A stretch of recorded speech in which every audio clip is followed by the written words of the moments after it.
लाल पूर्जाको सपना बाँड्ने जनप्रतिनिधि र पटक पटक सरकारको नेतृत्व गर्नेलाई सोध्न चाहन्छु, के त्यो साँच्चै नै पुरा गर्न सक्ने बाचा थियो कि चुनाव जित्ने एउटा भर्याङ मात्रै थियो? चितवनमा उत्पादित फुलको बजारको व्यवस्था होस्, यदि भएन भने प्रधानमन्त्री कार्यालय अगाडि चितवनका किसानहरूले उत्पादन गरेको फुल लिएर आएर भारतबाट रु 100 भन्दा बढीको सामान लिएर आउँदा भन्सार लाग्ने निर्णय भएको थियो, तर कार्यान्वयन भएन। फलस्वरूप यसपालिको दशैंमा सीमावर्ती बजारमा नेपाली उपभोक्ताको खचाखच भिड हुँदा नेपाली बजार भने सुनसान देखियो। सरकार चाडपर्वमा जनता खुसी हुनुपर्ने हो, तर जनतामा रुन चाहिँ आँसु देखिरहेको छ। सम्माननीय सभामुख महोदय, आज म नेपालमै बसेर केही गरौँ भन्ने कृषक उत्पादकहरूको समस्याप्रति सरकारलाई ध्यान आकर्षण गराउन चाहन्छु। सभामुख महोदय मार्फत कृषि मन्त्रालय र अर्थ मन्त्रालय समक्ष नेपालमा उत्पादन हुने दुधजन्य पदार्थ र माछामा आत्मनिर्भर हुँदाहुँदै भारतीय आयातलाई रोक्न र नेपाली उत्पादनको मर्म बुझिदिन जोरदार माग गर्दछु। उत्पादित दुधमध्ये 3 लाख लिटर बजारमा खपत हुन सकेको छैन।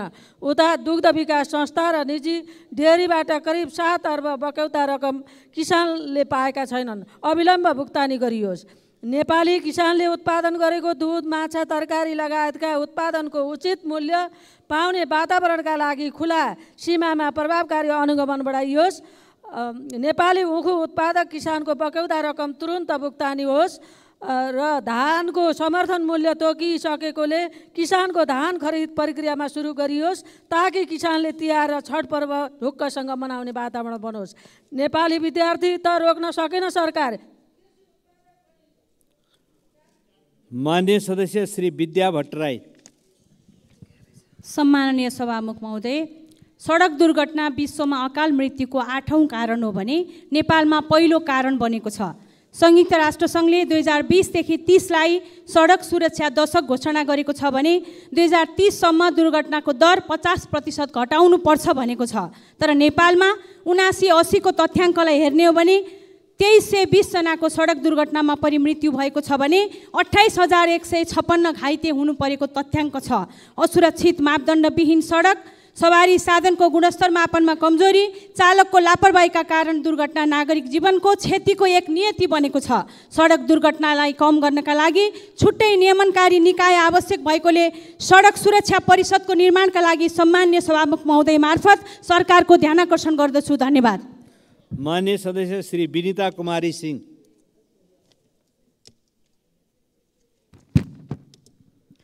सम्मानीय सभामुख महोदय, माइतीघर मण्डेलामा आरती शाहको न्यायको लागि उहाँको आफन्त परिवार तथा आन्दोलनकारीहरू घाम, वर्षा र हावाहुरी छल्दै खुला आकाश मुनि दिनरात काट्ने गरेका छन्। न्यायको आशामा भौतारिएका आरती शाहको परिवार 24औं घण्टा सडकमा शान्तिपूर्ण आन्दोलन गरिरहेको 4 महिना पुगिसक्दा पनि सम्बन्धित निकायको यस विषयमा ध्यानाकर्षण भएको देखिँदैन। उनीहरूले न्याय पाउनुको सट्टा उल्टै राज्यबाट चरम यातना र विभेद सहनु परेको अवस्था छ। त्यसैले उहाँहरूलाई छिटोभन्दा छिटो न्याय दिलाउनको लागि सभामुख मार्फत सरकारलाई ध्यानाकर्षण गराउन चाहन्छु। हस्त, धन्यवाद। माननीय सदस्य श्री बिना लामा। सम्माननीय सभामुख महोदय, भर्खरै सकिएको दसैँ कसैको लागि खुसी र उत्सव बन्यो होला, तर अधिकांश नागरिकको लागि यो दसैँ दशा बन्न पुगेको छ। हजारौं क्विन्टल चिनी बरामद गर्दाखेरि पनि नागरिकले सुपथ मूल्यमा चिनी नपाएका कारण घन्टौं लाइनमा उभिने स्थिति बन्यो। सरकार मौन बसेको छ। अब आउँदै गरेको तिहार चाडपर्वमा चिनीको अति आवश्यकता पर्ने भएको कारणले गर्दा नेपाल सरकारको ध्यान आकर्षण गराउन चाहन्छु कि जनतालाई सुपथ मूल्यमा चिनी उपलब्ध गराइयोस्। त्यसै गरी डिटिसी र चिसान केन्द्रले दुध लिन नमानेको कारण लाखौं लिटर दुध फ्याँक्न पुगे, तैपनि सरकार मौन बसेका छन्। किन? त्यसैले सरकार एउटा जनताको लागि असल अभिभावक बन्नको लागि विशेष निवेदन गर्न चाहन्छु। धन्यवाद। माननीय सदस्य श्री विश्वप्रकाश शर्मा। सम्माननीय सभामुख महोदय, नेपाली विद्यार्थी विपिन जोशी हमासको नियन्त्रणमा रहेको पुष्टि भएको छ। कतार सरकार मार्फत कुरा गरेर उनलाई उद्धार गर्न सकिने सम्भावना औल्याइएका छन्। यो प्रक्रियामा गम्भीर पहल कदमी गर्न सभामुख मार्फत म सम्माननीय प्रधानमन्त्री र माननीय परराष्ट्र मन्त्रीको गम्भीर ध्यानाकर्षण गराउँदछु। सभामुख महोदय, भारत, बङ्गलादेश र भुटान 3 देशसँग निकटमा रहेको हाम्रो एकमात्र सीमा नाका काँकडभिट्टा हो। कोभिडको बेला बन्द भएका वीरगञ्ज, नेपालगञ्ज लगायतका नाका खुला भइसकेका छन्, तर भारतीय अध्यागमनले पर्यटकको इन्ट्री र एक्जिटलाई खुला नगरेका कारण काँकडभिट्टा नाकामा भने पर्यटक आवागमनमा अवरोध जारी छ।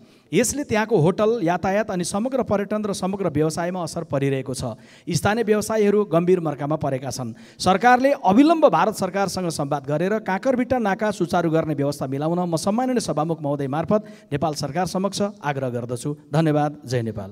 माननीय सदस्य श्री श्याम कुमार घिमिरे।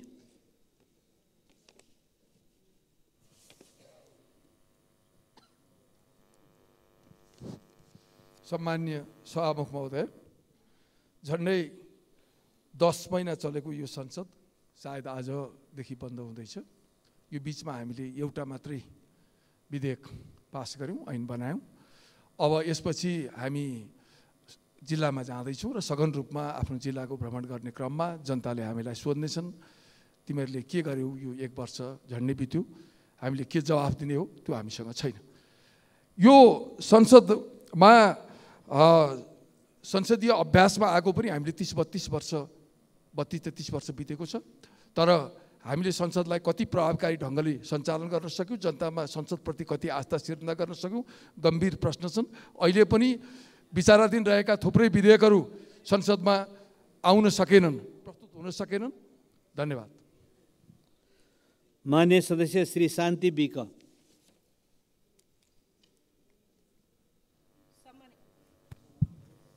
सम्माननीय सभामुख महोदय, देशको चौथो अङ्गको रूपमा रहेको श्रमजीवी पत्रकार, जसले देश र जनता, सरकार अनि समाजको बीचमा महत्त्वपूर्ण भूमिका खेलिरहेको हुन्छ। विश्वमा के भइराखेको छ पत्रकारकै कारण सञ्चार माध्यमद्वारा सहजै थाहा पाउन सक्छौँ। पत्रकारको निश्चित कामको समय अवधि पनि हुँदैन। परिस्थिति अनुसार दिन रात जतिसुकै बेला र जस्तोसुकै अवस्थामा पनि समाचार सम्प्रेषण गर्न खटिरहेका हुन्छन्। चरको मूल्यवृद्धि र पारिश्रमिक कम हुँदा दैनिक श्रम गरेर छाक टार्न बाध्य भएका श्रमिक जनताको अवस्था प्रतिकूल बनेको छ भने श्रमजीवी पत्रकार पनि यसबाट अछुतो रहन सक्दैन। तसर्थ मूल्यवृद्धि कम गरेर जनतालाई सहजता दिन र श्रमजीवी पत्रकारको आधारभूत आवश्यकता पनि पुरा नहुने हुँदा न्यूनतम पारिश्रमिक वृद्धि गराई कार्यान्वयन गर्नको लागि म सभामुख मार्फत सरकारको ध्यान आकृष्ट गर्दछु। जय नेपाल। माननीय सदस्य श्री शिव नेपाली। सम्माननीय सभामुख महोदय, खुसीको कुरा गएको 1 महिनामा 1,17,307 जना विदेशी पर्यटक नेपाल भित्रिएका छन्। तर देशभरिका पर्यटन क्षेत्रलाई प्राथमिकतामा राख्ने कि गरी खाने वातावरण बनाउने, गण्डकी प्रदेशमा मात्र पर्यटन क्षेत्रमा 5 खर्ब लगानी भएको छ। कोरोनापछि तङ्ग्रिन लागेको पोखराको पर्यटन व्यवसाय पृथ्वी राजमार्गका कारण अस्तव्यस्त छ। 203 वटा ट्राभल एजेन्सी, 159 वटा ट्रेकिङ एजेन्सी, 65 वटा प्याराग्लाइडिङ, 341 वटा होमस्टे, 42 वटा मनी चेन्जर, 3 वटा अल्ट्रालाइट कम्पनी, 12 वटा ऱ्याफ्टिङ एजेन्सी, 115 वटा ट्रेकिङ इक्विपमेन्ट पसल गरी 10,600 व्यवसायी संलग्न छन्। निजी क्षेत्रबाट 700 वटा पर्यटकीय स्तरका होटल, 40,000 बेड सङ्ख्यामा रहेको 150 वटा रेस्टुरेन्ट, 75,000 जनालाई रोजगारी दिलाएको क्षेत्रको बेहाल छ। कहिले पोखरा अन्तर्राष्ट्रिय विमानस्थलको आडमा, कहिले 4 लेनको पृथ्वी राजमार्गको आडमा यति ठुलो लगानी भएको छ। प्रदेशमा निजी व्यवसायी ठुलो टाउको समातेको अवस्था छ। यी व्यवसायलाई राहत मात्र होइन, गरी खाने वातावरण चाहिएको छ। यसकारण पोखरा अन्तर्राष्ट्रिय विमानस्थल र पृथ्वी राजमार्ग छिटो सम्पन्न गरी लगानीको प्रति। माननीय सदस्य श्री शेरबहादुर कुँवर। सम्माननीय सभामुख महोदय, भर्खरै आश्विन 28 र 29 गते आएको विशाल असिना पानीले सुदूरपश्चिमको पहाडीका लेकाली भेकमा जनताले लगाएको वर्षी बाली पूर्ण रूपमा नष्ट गरेको छ। एकातिर लेकाली भेकमा अन्न कम उत्पादन हुने, अर्कोतिर बाली भित्र्याउने बेला आएको यो विपत्तिबाट त्यहाँका किसान आक्रान्त भएका छन्। सरकारले उचित क्षतिपूर्ति र राहतको व्यवस्था गरोस् भन्ने म आग्रह गर्न चाहन्छु। 1 वर्षको दौरानमा भूकम्पले सुदूरपश्चिम क्षेत्रका जनतालाई पटक पटक दुःख दिएको छ। चाहे गत मङ्सिरमा आएको भूकम्प होस् या यसपालि आश्विनमा आएको भूकम्प होस्, अहिलेसम्म पीडित जनताले अहिले राहत पाएका छैनन्। दसैँ र तिहार सकिएपछि हामी पनि जिल्लामा फर्कँदैछौँ र जनताको बिचमा कसरी जाने होला, सरकारसँग म आग्रह गर्न चाहन्छु, राहतको व्यवस्था गरियोस्। धन्यवाद। माननीय सदस्य श्री शोभा ग्यावाली।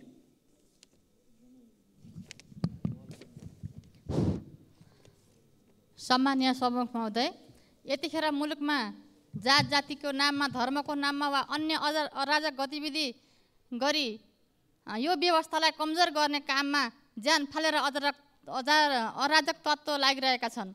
यतिखेर दुर्गा प्रसाद जस्ता अराजक भिडले प्रमुख प्रतिपक्ष दलको नेता पूर्व प्रधानमन्त्री केपी शर्मा ओलीको कम्बोडियामा टेलिकममा लगानी छ भन्दै भ्रम सर्ने काम गरिरहेका छन्। सुशासन र विकासमा सबैभन्दा योग्य साबित नेता केपी ओलीमाथिको प्रहार भनेको नेपाल र नेपाली जनतामाथिको प्रहार हो। यस्ता गलत भ्रम सिर्जना गर्ने अराजक तत्त्वलाई सरकारले कारबाहीको दायरामा ल्याउनका निम्ति सम्मानित सभामुखज्यू मार्फत मैले सरकारको ध्यान आकर्षण गर्न चाहन्छु। हस्त धन्यवाद। माननीय सदस्य श्री सन्तोष चालिसे।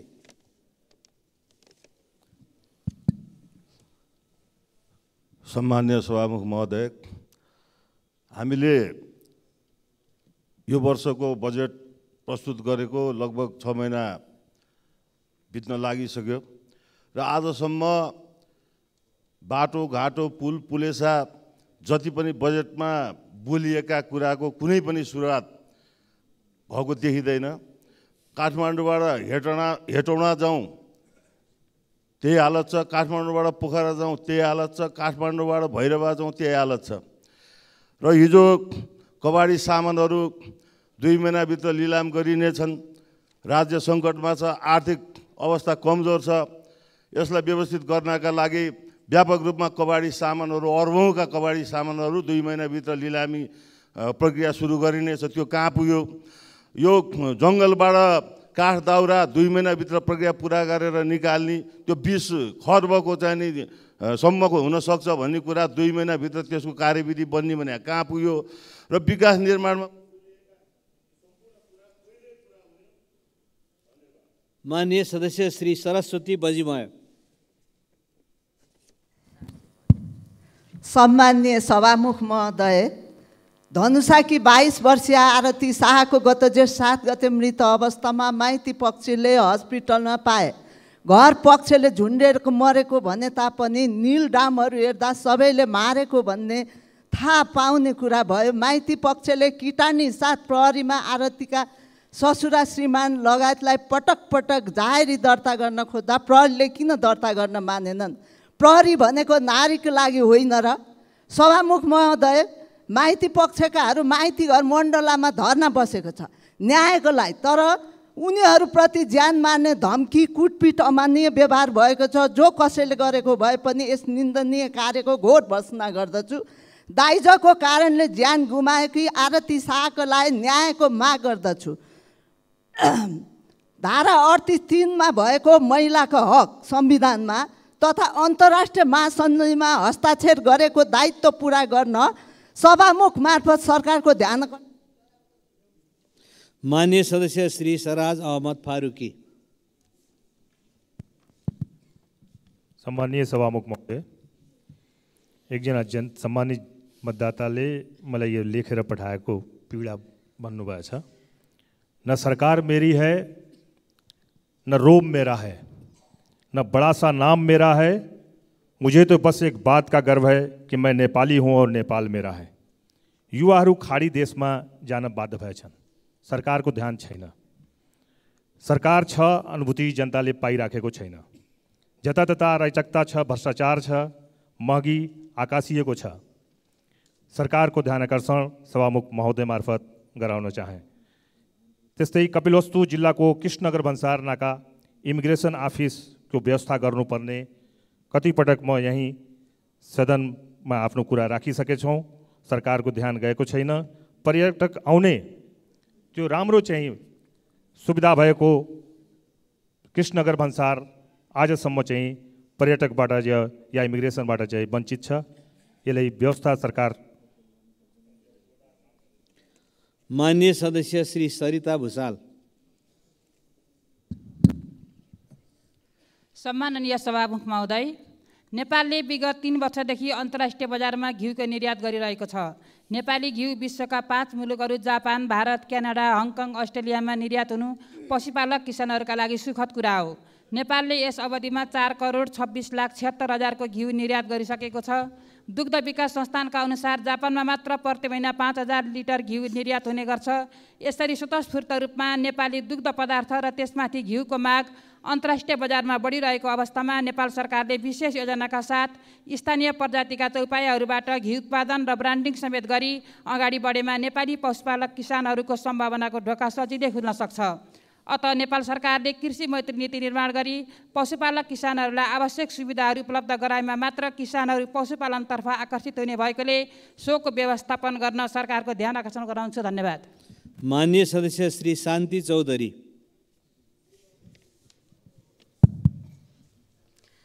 सम्माननीय सभामुख महोदय, बजारमा चिनी छैन। चिनी लगायत सबै खाद्य वस्तुहरूको भाउ आकाशिएको छ।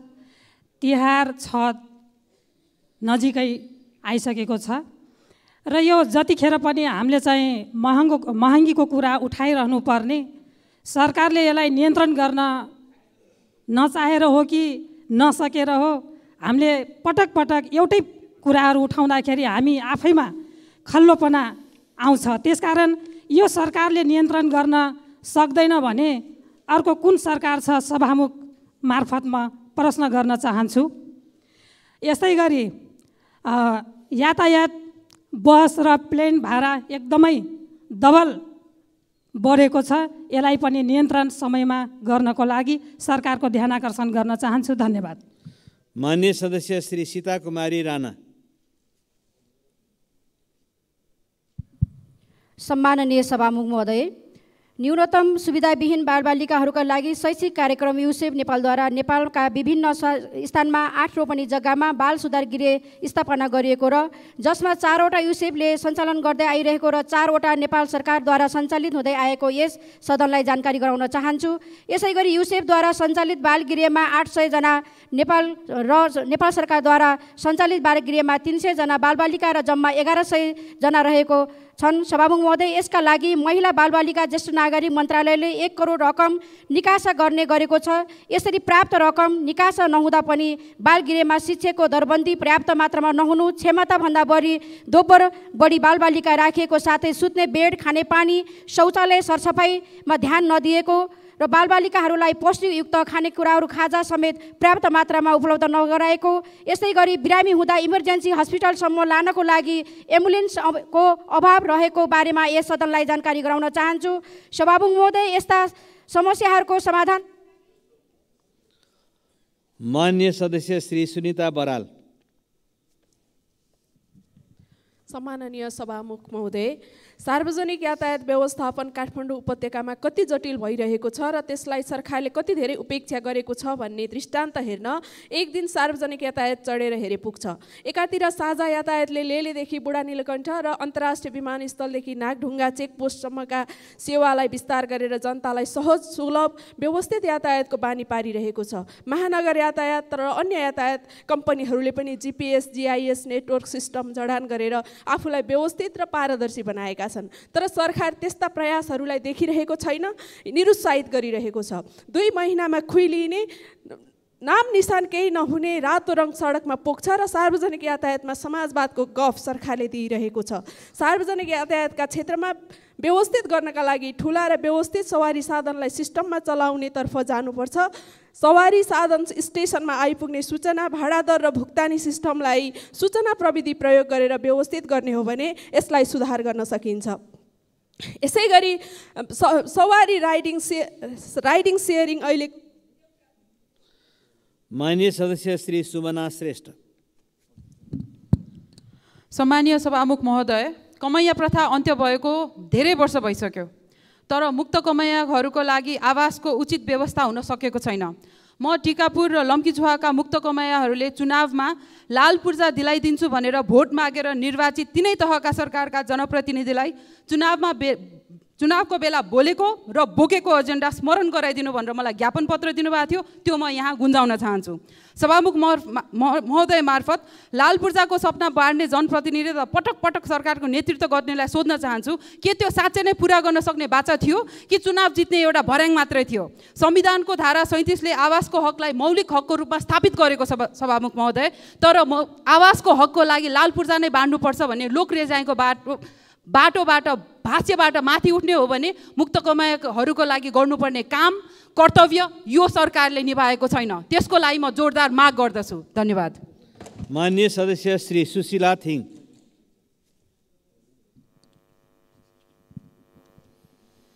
सम्माननीय सभामुख महोदय, आरती शाहको मृत्यु प्रकरण झन् पेचिलो बन्दै गएको छ। उक्त घटनाको विषयमा अदालतमा प्रवेश गरिसकेको जति विषयवस्तुमा म प्रवेश गर्न चाहन्न, तर मृतकका परिवारले न्याय माग्ने क्रममा प्रहरी कर्मचारीले मृतकको बहिनीको संवेदनशील अङ्गमा गम्भीर चोट पुर्याई कुटपिट गरेको र माइती घर मण्डलामा न्याय माग्न अनसनमा बसेको मृतकका आमा तथा अन्य आफन्तहरूलाई प्रहरीले दुर्व्यवहार गरेको कार्यको भने म घोर भत्सना गर्न चाहन्छु।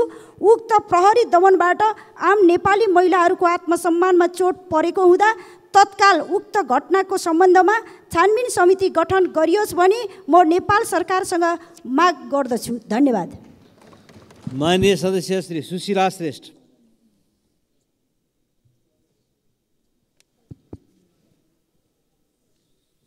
सम्माननीय सभामुख महोदय, यही कार्तिक 6 गते भोजपुर आमचोकमा दीपचन्द्र राईद्वारा 7 वर्षीय बालिकाको बलात्कार र हत्या भयो।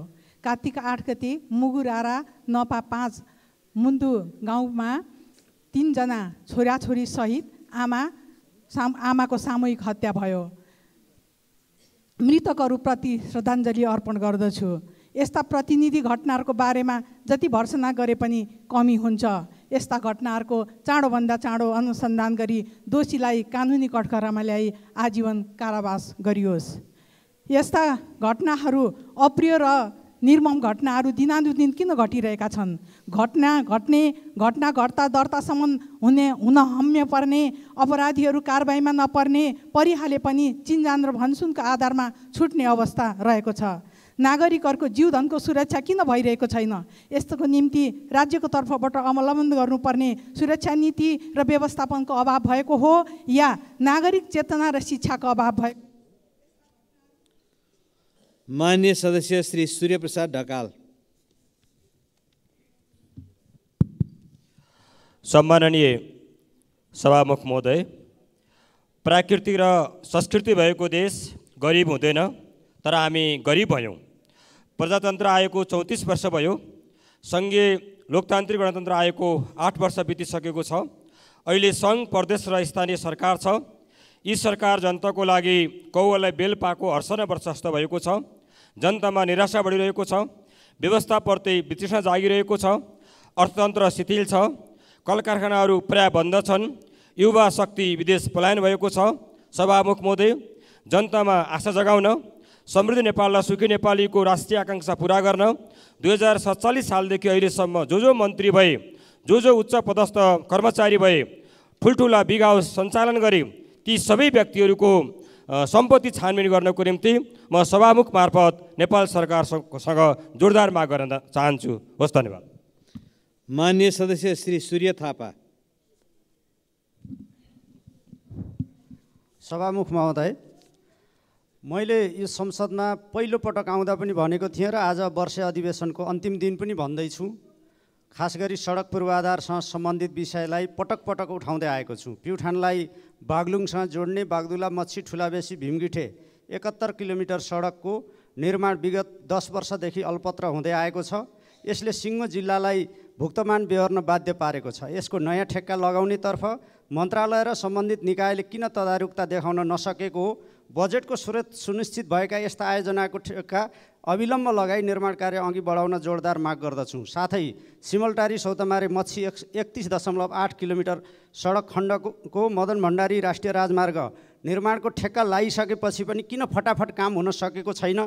किन ढिला भइरहेको छ? सभामुख महोदय मार्फत भौतिक योजना मन्त्रालय, भौतिक पूर्वाधार मन्त्रालय र सम्बन्धित आयोजना निर्देशनालयको गम्भीर रूपमा ध्यानाकर्षण गराउन चाहन्छु। धन्यवाद। माननीय सदस्य श्री सोनु मुर्मू। सम्मानीय सभामुख महोदय, जनमत पार्टीका नेता कार्यकर्तामाथि प्रहरी र प्रशासनले दमन गर्ने क्रम जारी छ। पटक पटक आक्रमण गर्ने क्रम जारी छ।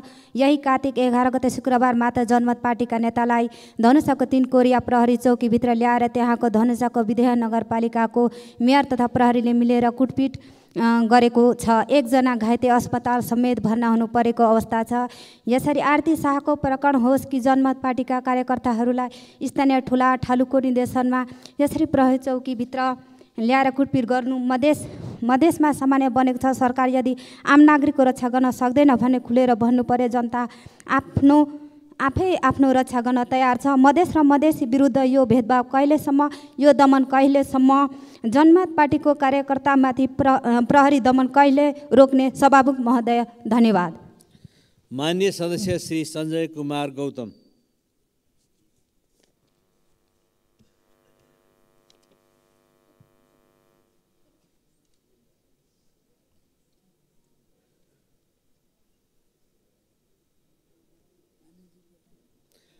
माननीय सदस्यलाई बोल्न समय दिएको छ।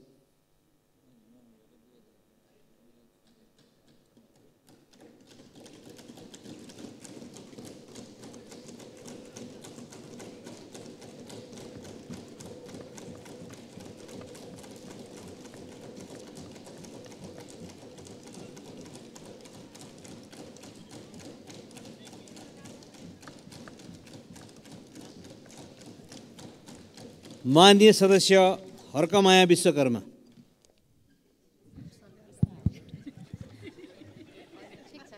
सम्माननीय सभामुख महोदय, नेपालको संविधानमा विवाह गर्दा दाइजो लिन र दिन दण्डनीय हुनेछ भनिए तापनि आरती शाहलाई दाइजोको न्युमा उनका श्रीमानसहित सासू ससुरा मिली हत्या गरेको प्रमाणित भइसकेपछि आरतीका आमा बुवा आफन्त परिवार शान्तिपूर्ण आन्दोलनमा बसिराख्दा प्रहरी प्रशासनबाट अहिलेसम्म पनि दमन र ज्यादती खेप्न बाध्य छन् र पीडित परिवारले राज्यको मिनी पार्लियामेन्ट मानिएको हाम्रो महिला तथा सामाजिक मामिला समितिमा निवेदन दिइसकेपछि समितिको तत्काल बैठक बसी घटनाको सत्य तथ्य सार्वजनिक गर्दै दोषीलाई कारबाही र पीडितलाई न्यायको निम्ति निर्णय गरी गृह मन्त्रालयमा पत्र पठाइयो। तर पत्रको व्यवस्था गरेपछि समितिका सभापति र सदस्यहरू गएर ध्यानाकर्षण गर्दा पनि अहिलेसम्म कुनै ठोस जानकारी आउन सकेन र अहिले पनि प्रशासनले पीडित परिवारलाई मानसिक तनाव दिइरहेको अवस्था छ।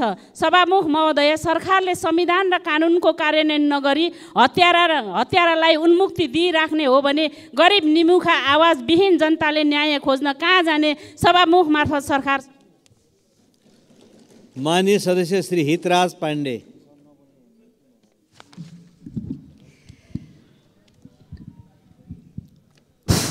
सम्मानीय सभामुखज्यू, हामी दोस्रो अधिवेशनको करिब अन्त्यमा छौँ। म यतिखेर सम्मानीय सभामुखज्यू मार्फत हामी सबै एकपल्ट नेपाल आमालाई सम्झेर नेपाली जनतालाई तर्फ फर्केर आफूतिर फर्कौँ र हाम्रो प्रतिनिधि सभा परिवारसहित सबैले एकपल्ट आफ्नो कामको आत्मसमीक्षा गरौँ, म हार्दिक आग्रह गर्दछु। यसै गरी गोर्खाको च्याङ्लीमा कृषि क्याम्पस सञ्चालन गर्ने निर्णय 73देखि भएर पनि अहिलेसम्म त्यो निर्णय लागू भएको छैन। अविलम्ब सम्बन्धित मन्त्रालय र सम्बन्धित विश्वविद्यालयले यही शैक्षिक वर्षदेखि क्याम्पस सञ्चालन गर्ने गरी आवश्यक व्यवस्था मिलाउन सम्मानीय सभामुखज्यू मार्फत हार्दिक आग्रह गर्दछु। धन्यवाद। माननीय सदस्य श्री शोभिता गौतम। सम्माननीय सभामुख महोदय, नेपालमा अहिले चाडपर्वको माहौल चलिरहेको छ। यस समयमा स्वाभाविक रूपमै बजार चलायमान हुनुपर्ने हो, तर दुःखका साथ भन्नुपर्छ व्यवसायीहरूबाट आएको गुनासो अनुसार यसपटकको व्यापार व्यवसाय निकै सुस्त छ। व्यवसाय घाटा गएकै कारण मुलुकभर झन्डै 50% व्यावसायिक सटर खाली रहेको नेपाल राष्ट्रिय व्यवसायी महासङ्घले जनाएको छ। व्यवसायीले आफ्नो सामान बेच्न सकेका छैनन्, उपभोक्ताले महँगी बढेर सामान किन्न सकिरहेका छैनन्। यसबीचमा चिनी, जिरा, दाल जस्ता खाद्य वस्तुको महँगी उस्तै आकाशिएको छ। यस्ता विषय सम्बोधन गर्न दीर्घकालीन योजना बनाउने सवालमा सरकार चुकेकै हो, तर सरकार आफैले गरेका अल्पकालीन निर्णयहरू समेत कार्यान्वयन गराउन नसक्नुमा सरकारको अकर्मण्यता देखिन्छ। उदाहरण दिन चाहन्छु, भारतबाट रु 100 भन्दा बढीको सामान लिएर आउँदा भन्सार लाग्ने निर्णय भएको थियो, तर कार्यान्वयन भएन। फलस्वरूप यसपालिको दशैंमा सीमावर्ती बजारमा नेपाली उपभोक्ताको खचाखच भिड हुँदा नेपाली बजार भने सुनसान देखियो। सरकार चाडपर्वमा जनता खुसी हुनुपर्ने हो, तर जनतामा रुन्चे आँसु देखिरहेको छ। त्यसैले सम्माननीय सभामुख मार्फत सरकारसँग अनुरोध गर्न चाहन्छु, यो महँगी बीच जनता र व्यवसायीलाई राहत आवास गराउन सरकार। माननीय सदस्य श्री हेमराज राई।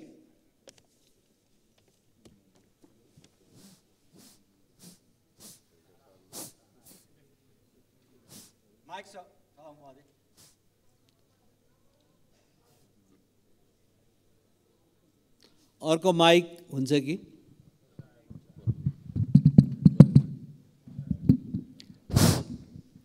सभामुख महोदय, संयुक्त राष्ट्र सङ्घका महासचिवज्यूले संयुक्त संसदको बैठकमा गर्नुभएको सम्बोधनमा उल्लेखित विषयप्रति नेपाल सरकार र संसद सजग र सक्रिय रहनेछ भनी विश्वास व्यक्त गर्दै देशमा अवरुद्ध रहेको सत्य निरूपण तथा मेलमिलापको कामलाई द्वन्द्वपीडित परिवारले न्याय पाउने गरी शीघ्र सम्पन्न गरिनुपर्छ भनी विचार व्यक्त गर्न चाहन्छु।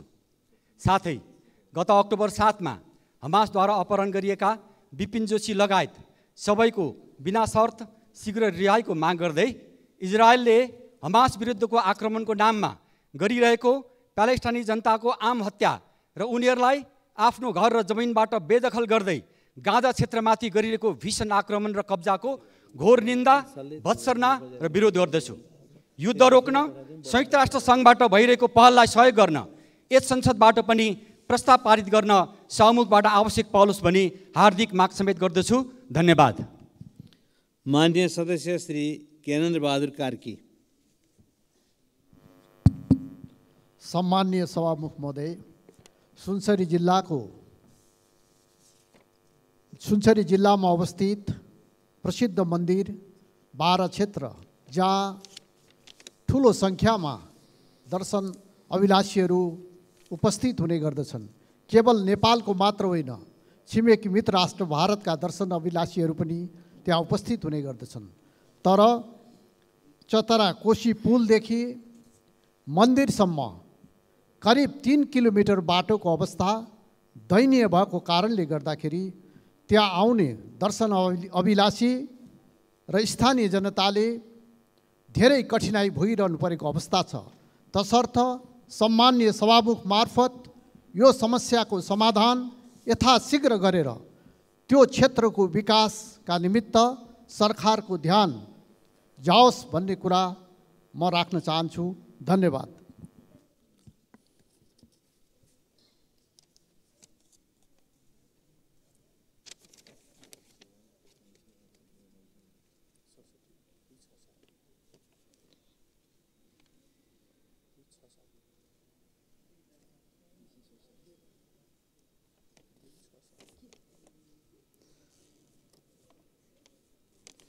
माननीय सदस्य श्री हरि ढकाल। सम्माननीय सभामुख महोदय, यो सरकार त किसान मारा सरकार हो। किसानका मुद्दा यो 11 महिना यो सदनमा कतिचोटि उठाएँ, कतिचोटि राखेँ, तर समस्या जस्ता तस्तै छ। माछा किसानको हालत उस्तै छ, तरकारी किसानको हालत उस्तै छ, फलफुल किसानको हालत उस्तै छ, दुग्ध किसानहरूको हालत झन् जटिल बन्दैछ। तैपनि यो शून्य समयको सदुपयोग गर्न मन भएर मैले चितवनका फुल किसानका विषयमा के राख्दैछु। करिब 60 बिघा जमिनमा राष्ट्रिय स्वतन्त्र पार्टीको अगुवाईमा चितवनका किसानहरूले फुल उत्पादन गरेका छन्। दीपावली आउँदैछ, तिहार आउँदैछ, बजारमा फुलको माग छ। विदेशबाट आयात हुने फुल र प्लास्टिकका फुलहरू यदि त्यसलाई नियन्त्रण गर्ने र हामीले उत्पादन गरेको फुललाई प्रवर्धन गर्ने हो भने माछा किसानको जस्तो, फलफुल किसानको जस्तो, दुग्ध किसानको जस्तो हालत हुँदैन। म सरकारलाई गम्भीर ध्यानाकर्षण गराउन चाहन्छु, चितवनमा उत्पादित फुलको बजारको व्यवस्था होस्। यदि भएन भने प्रधानमन्त्री कार्यालय अगाडि चितवनका किसानहरूले उत्पादन गरेको फुल लिएर आएर हामी प्रधानमन्त्री।